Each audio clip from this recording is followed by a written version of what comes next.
growing up as a military child, I was afforded the opportunity that not many get the chance to experience. I grew up in Naples, Italy. For 15 years, my family and I lived there. And my parents, because they were from Montgomery, Alabama, made sure that they provided their children with the opportunity to see things that we would not have otherwise been able to see. So we traveled all over Italy. My favorite thing to do was to travel up and down the Amalfi Coast.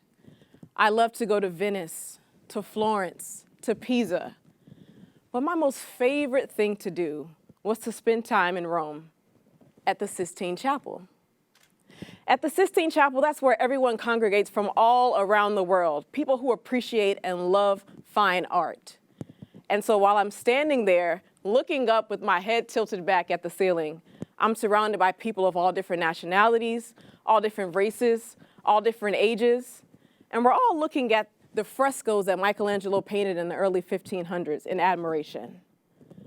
But one thing that really stood out to me was this feeling deep down inside that while I'm looking at something that I think is extremely beautiful, I don't see myself reflected in it. So what does that mean?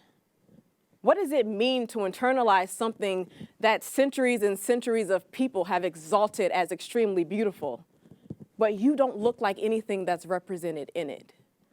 And so these are the questions that I started to ask myself as a child, but I never thought to verbalize them to anyone else, because what a sin is it to say that you have a problem with Michelangelo's Sistine Chapel, right?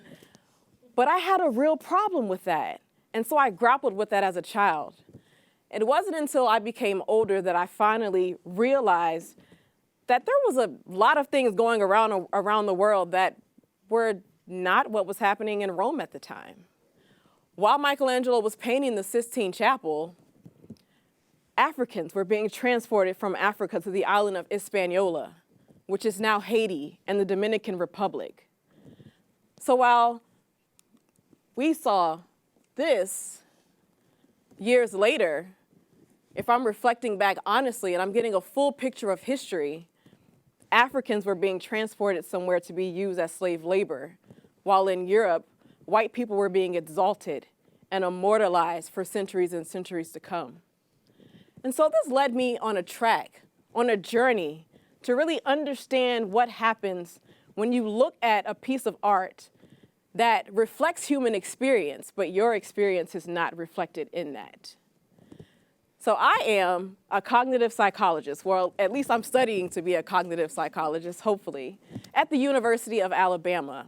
And what I look at is cognition, which is the study of the mind and the processes that it goes through, the way that it stores, retrieves, and codes information.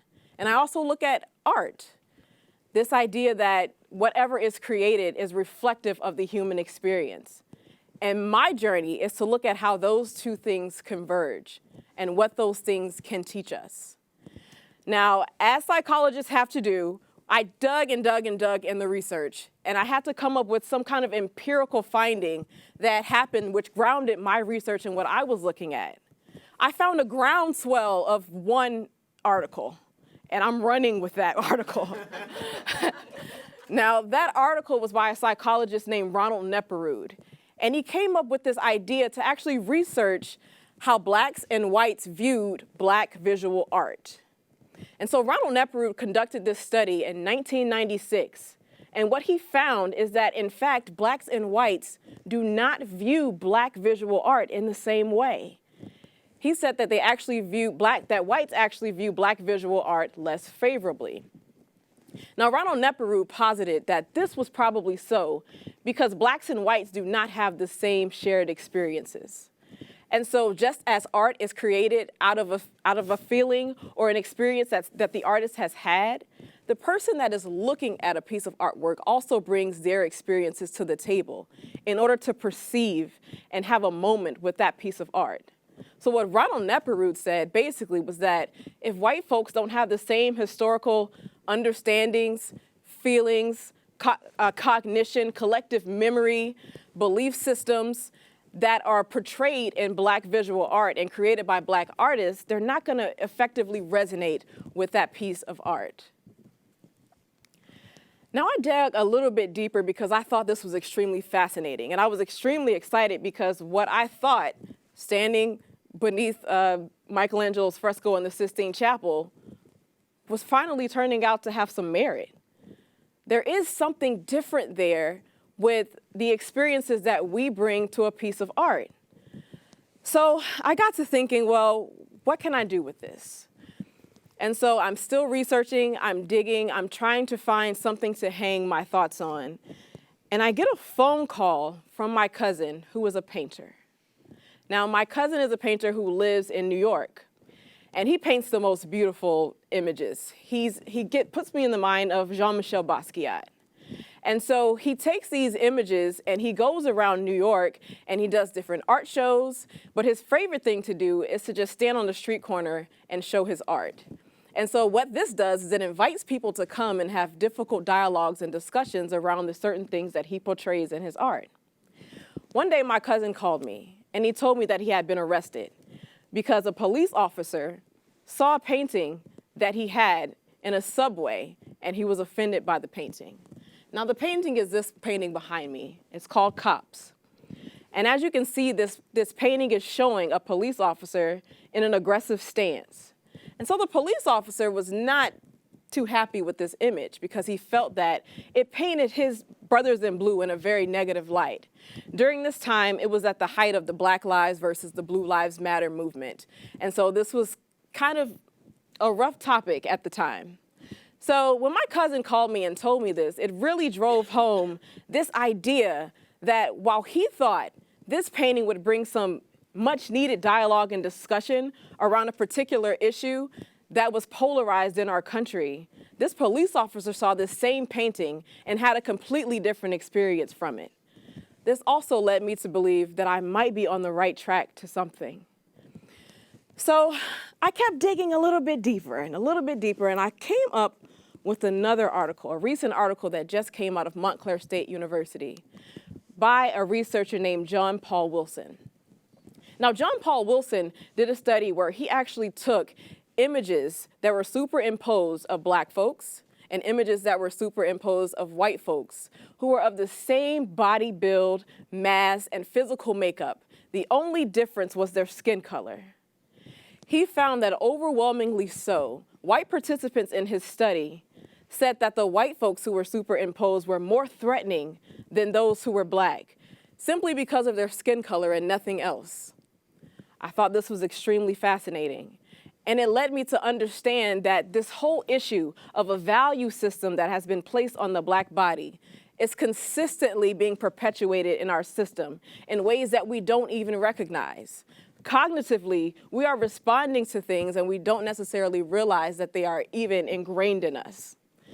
So this is the important part of actually looking at visual stimuli and taking a concerted effort to figure out how we perceive things that we look at. These are the images that he used, or similar images like this he used in his study. As you can see, the faces are not shown, but the body mass and the body style is consistently different throughout these three different people. Now, what John Paul Wilson did was that he actually changed the skin color just a little bit and had the participants rate each of these images to say which one they thought was more threatening.